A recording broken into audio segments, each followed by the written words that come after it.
અંકલેશ્વરના નવા દીવા ગામે બાતમીના આધારે એલસીબીએ દરોડો પાડી એક્ટિવાની ડિક્કીમાં દારૂ રાખી વેચતો એકને જપ્ત કરવા સાથે બેને વોન્ટેડ જાહેર કરી ઝડપી પાડવાની તજવીજ હાથ ધરી હતી।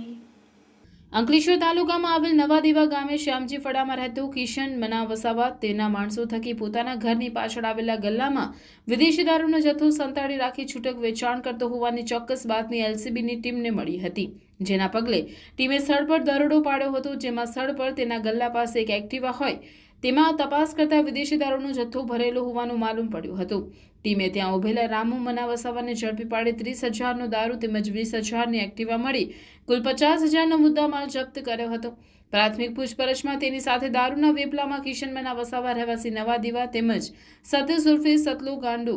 ચંદુ વસાવા રહેવાસી નવા ગામ કરારવેલ પણ સંડોવાયેલા હોવાની કબૂલાત કરી હતી, જેના પગલે ટીમે રામુને ઝડપી પાડી કિશન તેમજ સતીશને વોન્ટેડ જાહેર કરી ઝડપી પાડવાની તજવીજ હાથ ધરી છે।